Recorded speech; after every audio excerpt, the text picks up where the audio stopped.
C'est un ministre qui prie tout le temps, comme un moine. Une fois, je lui ai dit ce que je vous ai dit tout à l'heure. Pourquoi vous ne rentrez pas au couvent, dans un monastère? Il dit, l'évêque l'a défendu. Il m'a dit que je serais plus utile dans le monde que dans un monastère. Il prônait la réconciliation entre les deux ennemis héréditaires, comme on disait à l'époque, c'est-à-dire la France et l'Allemagne. Jamais Schuman n'a eu un plan de carrière. Il ne connaissait pas l'expression d'ailleurs, ça n'existait pas à l'époque. Il a fait son devoir de chrétien répondant à un appel. Robert Schuman, c'est avant tout un prophète, quelqu'un qui a osé croire à quelque chose qui était inimaginable, quelqu'un qui a osé espérer au-delà de toute espérance. De mère luxembourgeoise et de père lorrain, Robert Schuman est né en 1886 à Clausen au Luxembourg, en contrebas du plateau où sont situées aujourd'hui les institutions européennes. Quand il était tout petit, il allait en vacances à Évranges et les champs de l'oncle étaient à cheval sur la France et le Luxembourg. Et les bords de frontière coupaient le champ en deux. Donc quand on faisait le labour, la charrue passait de France au Luxembourg, du Luxembourg en France, de France au Luxembourg. Et voilà, très tôt, l'idée d'aller plus loin que les frontières s'est imposée à lui.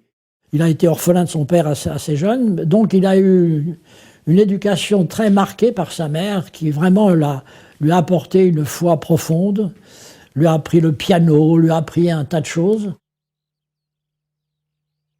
Il fait ses études secondaires au Luxembourg avant de poursuivre à Metz, Munich, Berlin et Strasbourg, qui étaient allemandes à l'époque. Sa mère était amenée à aller à un mariage, je crois. À l'époque, elle a pris une calèche avec des amis. Le cheval s'est emballé, elle est tombée et elle est décédée. Et pour Robert Schuman, ça a été un choc épouvantable, au point qu'on a cru qu'il allait quitter, au fond, son parcours et aller, je ne sais pas dans quel monastère. Schuman a alors 25 ans. Un de ses amis, Henri Espard, lui écrit quelques jours après le drame. « Tout n'est pas et ne doit pas être fini pour toi sur cette terre. Le devoir, dur mais doux à la fois, te défend de te laisser complètement absorber dans la douleur. Tu resteras laïque, parce que tu réussiras mieux à faire le bien, ce qui est ton unique préoccupation. Il m'est d'avis que les saints de l'avenir seront des saints en veston. » En 1914, Robert Schuman est réformé du service militaire pour une faiblesse de constitution.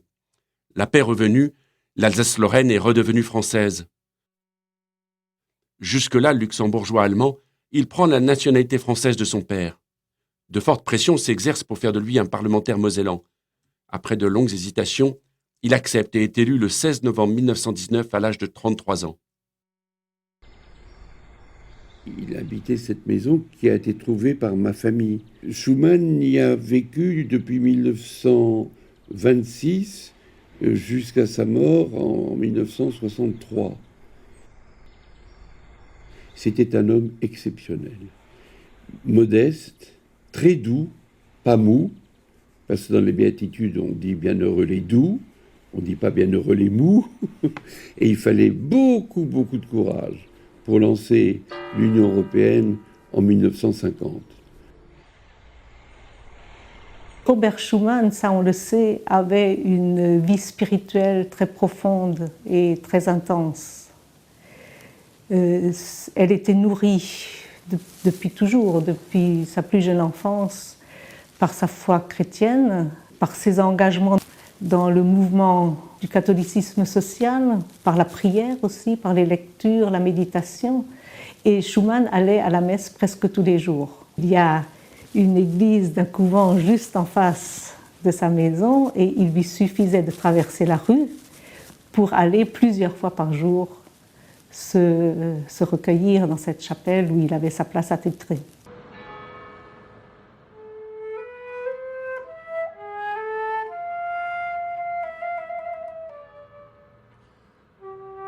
Seigneur Jésus, appelés à recevoir dans l'Eucharistie le don de ton corps.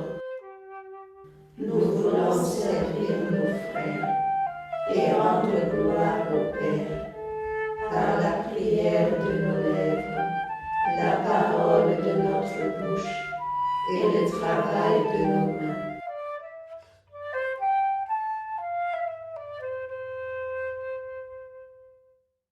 Il priait beaucoup. Même les élèves, je dis aux élèves, il faut bien se tenir hein, parce que M. Schumann vient. Et alors, il se mettait toujours derrière au dernier banc, mais vraiment, c'était un homme de prière. Hein. On avait beaucoup de Mirabelle, donc quand je lui amenais un peu de Mirabelle, sa gouvernante à l'époque disait « Monsieur veut vous voir ». Donc il me demandait si je travaillais bien à l'école, et puis il me donnait un peu de bonbons. Très rare à l'époque. Il travaillait à Metz et il revenait en bus tous les soirs, hein, parmi les gens. Il aimait beaucoup le peuple.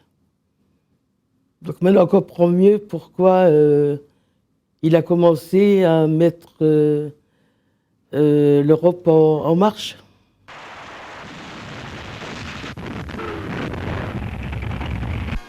Le 10 mai 1940, Robert Schuman apprend très tôt le matin l'entrée des troupes allemandes en Belgique et aux Pays-Bas. Puis, la France est envahie à son tour. Il a été arrêté par les Allemands. Les Allemands auraient souhaité sa collaboration, mais il était évidemment complètement hostile à la manière dont Hitler voyait le monde. Durant la Deuxième Guerre mondiale, Robert Schuman s'est fait arrêter. Après son arrestation, il a été amené ici à Neustadt. Il n'était pas détenu dans une prison classique, c'était plutôt une résidence surveillée.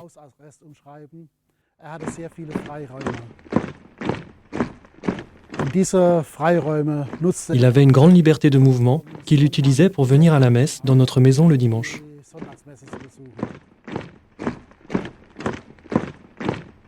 Il a réussi à s'évader, à se sauver, il s'est caché à plusieurs endroits, mais surtout dans un monastère. Il a fait de la théologie, et quand il est revenu après la guerre, évidemment, il n'avait pas le fardeau d'être considéré comme quelqu'un qui aurait eu des faiblesses à l'égard de l'Allemagne. Il n'en avait aucune, mais il voulait la paix, ce qui est autre chose.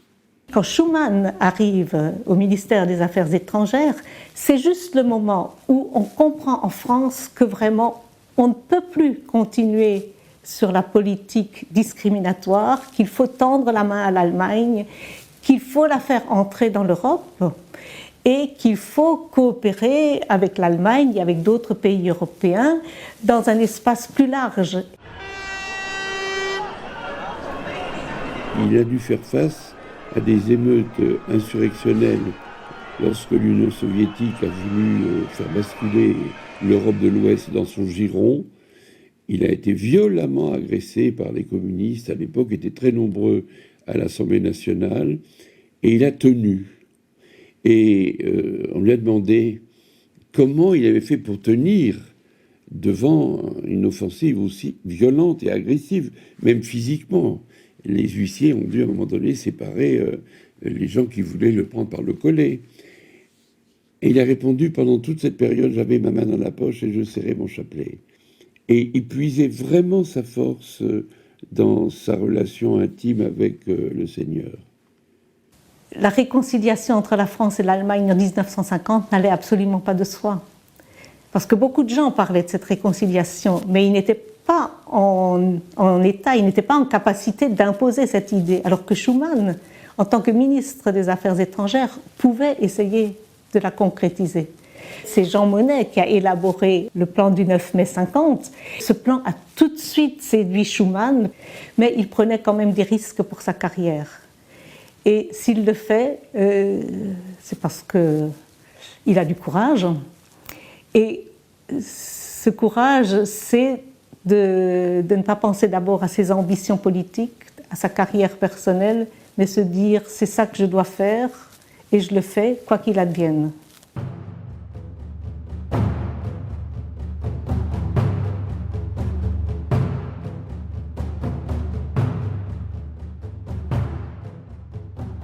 Il est venu ici le premier week-end de mai à Chazelles.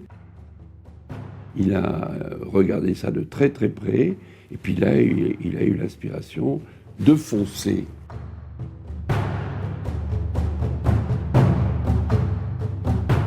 L'Allemagne a le sens de la communauté plus que quiconque. Au sein de l'Europe unie, elle pourra pleinement jouer son rôle. Quand il est revenu à Paris le lundi matin, il a dit « Prévenez Jean Monnet, on y va ». Et puis c'était parti. Et ils sont restés dans le secret pendant 8 jours, avant le fameux discours du 9 mai 50, parce que Schuman s'est bien gardé de révéler son plan qui aurait été démoli tout de suite, et il l'a fait passer très habilement au Conseil des ministres, très habilement, dans les questions diverses. Vous savez, à midi moins 5, quand tout le monde veut aller déjeuner, et il a fait le discours tout de suite dans la foulée, pendant le Conseil des ministres, alors que le président du Conseil, Georges Bidault, était dans l'hésitation. Il y a un huissier qui est venu apporter une lettre de Adenauer, qui disait « Nous soutenons à fond le plan de M. Schuman ». Bidault a dit « Bon d'accord, allez-y ». Et c'est comme ça que le discours a été fait le 9 mai 50. Se faisant depuis plus de 20 ans le champion d'une Europe unie, la France a toujours eu pour objet essentiel de servir la paix. L'Europe n'a pas été faite, nous avons eu la guerre. L'Europe ne se fera pas d'un coup, ni dans une construction d'ensemble. Elle se fera par des réalisations concrètes, créant d'abord une solidarité de fait. C'est pourquoi, poursuit M. Schuman, le gouvernement français propose de porter immédiatement l'action sur un point limité mais décisif. Il propose de placer l'ensemble de la production franco-allemande de charbon et d'acier sous une haute autorité commune dans une organisation ouverte à la participation des autres pays.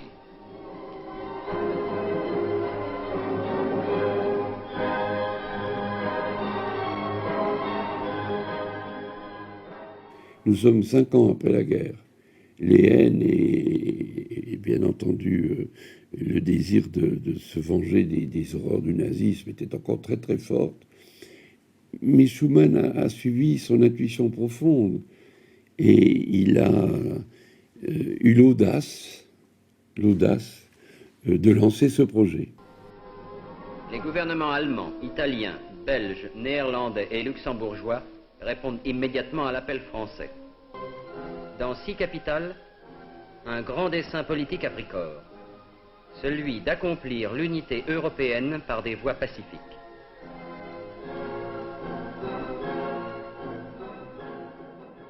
Il avait conscience d'être chargé d'une mission.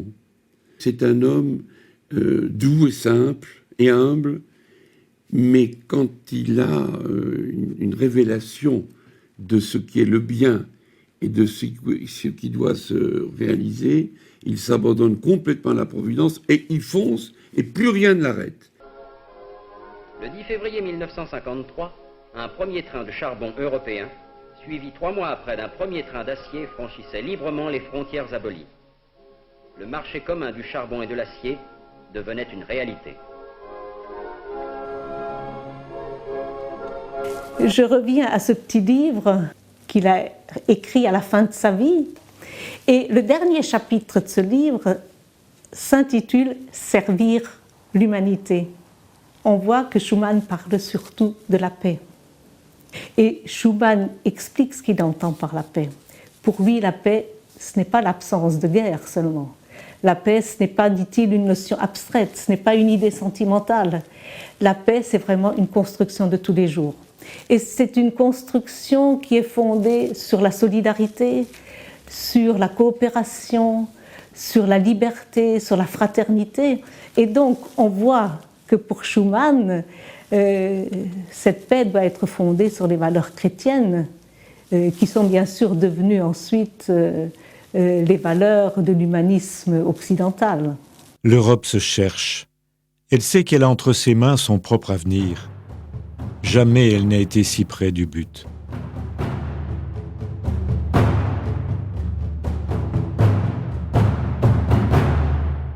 Dieu fasse qu'elle ne laisse pas passer l'heure de son destin, l'ultime chance de son salut. Ce qui est intéressant, je trouve, c'est qu'il y a une grande continuité entre l'action politique et la pensée personnelle de Schuman. Dès 1955-56, il prend position en faveur de l'élargissement de la communauté vers l'Est.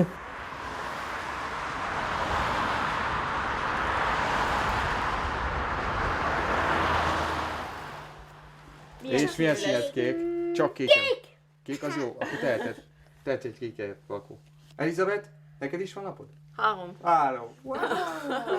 Ça peut paraître très étonnant qu'un Hongrois s'intéresse à Robert Schuman. En fait, en faisant mes études et en faisant des recherches historiques, j'ai trouvé une phrase qui disait « C'est un ministre qui prie tout le temps, comme un moine ». Et ça m'a beaucoup touché, parce que je me disais, un ministre qui prie et qui est comparé à un moine, alors j'étais complètement stupéfait. Je pense que ce qui m'a beaucoup touché, c'est que cet homme a donné sa vie. Il a osé espérer, osé voir au-delà de tout ce qui était la réalité politique européenne des années 50, 40-50. Pour nous, Hongrois, c'est intéressant des années 1956, l'insurrection hongroise. Vous savez, cette époque-là, les insurgés hongrois se révoltaient contre le régime communiste. Il a été extrêmement touché par cet événement. Et là aussi, il regarde plus loin. Déjà, pour lui, c'est important de dire que l'Europe n'était pas seulement les six pays. Il faut aller au-delà, il faut élargir cette Europe. Je ne voyais pas du tout quel pouvait être le lien entre la foi de ceux qu'on appelait les pères fondateurs de l'Europe et puis l'Europe telle qu'elle était aujourd'hui. Et un peu par hasard, j'ai été amenée à lire et à m'intéresser de plus près à la déclaration du 9 mai 50 de Robert Schuman. La paix mondiale ne saurait être sauvegardée sans des efforts créateurs à la mesure des dangers qui la menacent. J'ai été vraiment très touchée à la lecture de ce texte.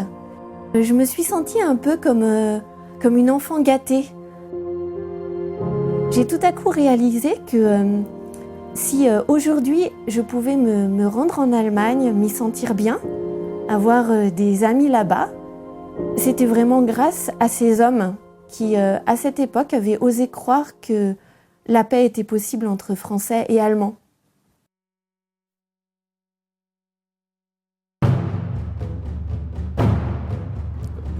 Après la Deuxième Guerre mondiale, nous n'avions pas forcément une situation de paix. Le monde était partagé entre Est et Ouest, et cette séparation passait au milieu de l'Allemagne, au milieu de Berlin, et en 1961, un mur a été construit au travers de ma propre ville.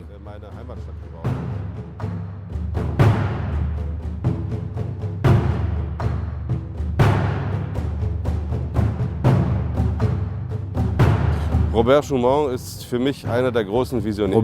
est pour moi un des grands visionnaires du siècle dernier, un des hommes politiques les plus importants.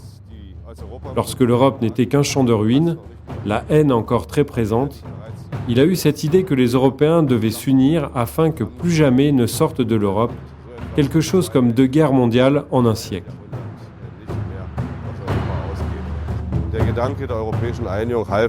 Cette pensée d'une Europe unie nous aida à abattre le mur. Aujourd'hui, nous constatons que 28 pays appartiennent à l'Union européenne, non seulement d'Europe de l'Ouest, mais également d'Europe de l'Est, du Nord, du Sud. Nous devons cela à Robert Schuman et à sa vision d'une Europe unie.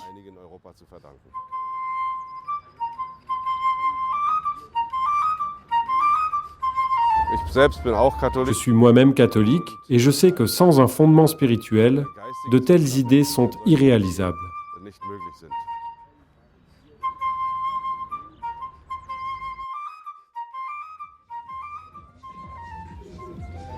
J'ai vécu mes premières années en France, puis en Belgique, et aujourd'hui je vis à Berlin, en Allemagne. Et je trouve que c'est une énorme chance en tant que jeune d'avoir vécu dans ces 3 pays. Et je pense que cette chance, on la doit un peu à Robert Schuman, qui a eu cette fabuleuse idée de créer l'Europe.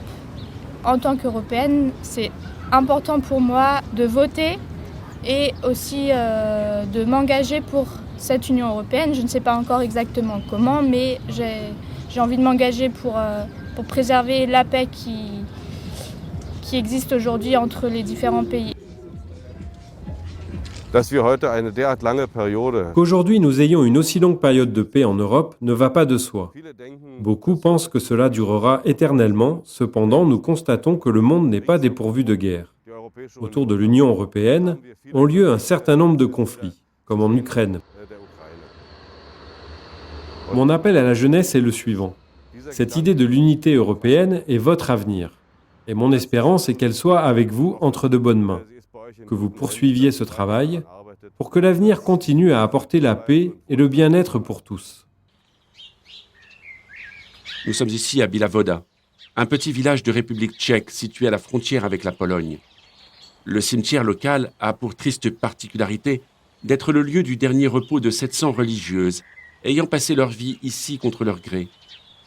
La liquidation de 32 ordres religieux et la fermeture de 502 couvents féminins ont été une des conséquences du putsch communiste en 1948. Aujourd'hui, des jeunes de différents pays d'Europe viennent, à l'initiative de la communauté du Chemin Neuf, se ressourcer et construire de nouveaux ponts entre nations.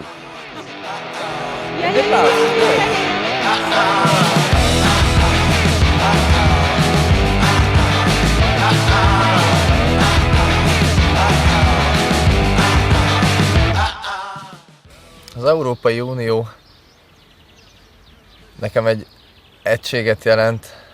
Pour moi, l'Union européenne représente l'unité qui est très difficile à réaliser, mais qui peut être aussi très belle.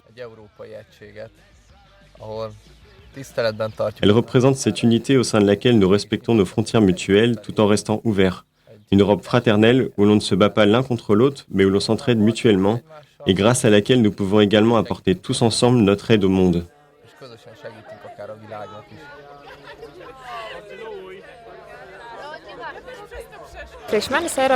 Pour moi, l'Union européenne, c'est la communion et la fraternité entre les pays. Et le sentiment de sécurité apporté par l'Union européenne est aussi très important maintenant.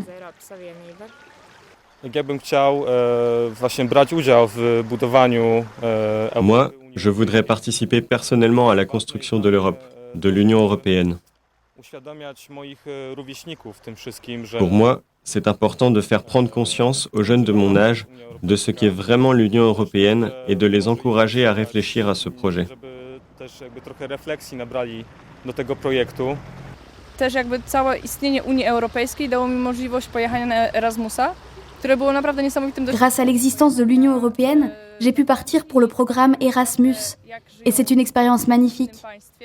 Partir en France et découvrir la vie quotidienne, apprendre à mieux se connaître à travers des rencontres, comprendre ce qui est vraiment important pour d'autres.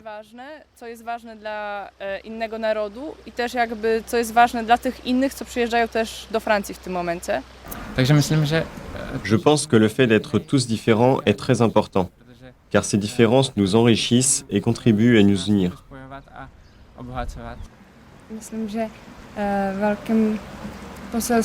Je crois que le pape François a un grand message pour nous lorsqu'il dit qu'on doit se rapprocher les uns des autres et témoigner de la simplicité de la foi, de la proximité de la miséricorde de Dieu.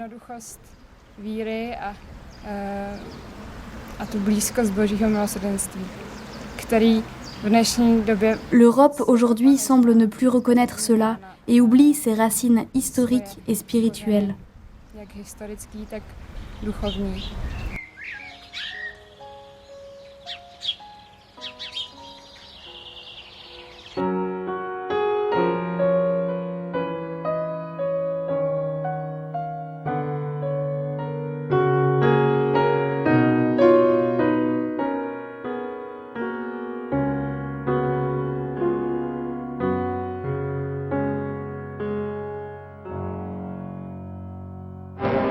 L'ancien président du Conseil, député de la Moselle de 1919 à 1962, Robert Schuman est mort. La présence de 5 anciens chefs de gouvernement dans le très long cortège qui, à Metz, l'a accompagné à son dernier voyage, celle de nombreuses délégations françaises et étrangères ont souligné la personnalité de celui qui vient de disparaître et dont la signature en 1951 fit naître le pool charbon-acier, première base de cet édifice européen qu'il avait voulu de toutes ses forces et auquel, Lorrain né au Luxembourg, il n'avait jamais cessé de travailler. En 1958, Robert Schuman recevait à Aix-la-Chapelle le prix Charlemagne qui apportait une juste consécration à l'œuvre à laquelle il s'était voué. Avec cet homme simple, c'est en effet un grand Européen qui s'en va, l'un des pères véritablement de l'Europe.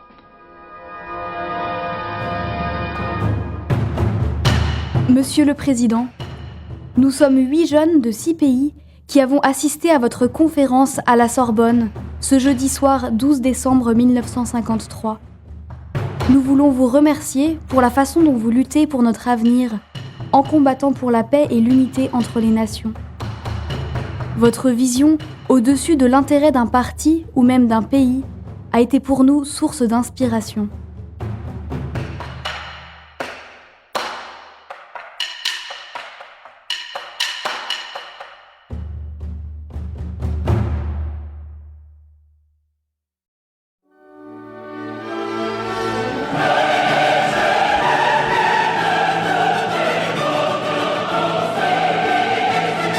La parole de ce mois est dans l'Évangile de Jean, chapitre 15, verset 16.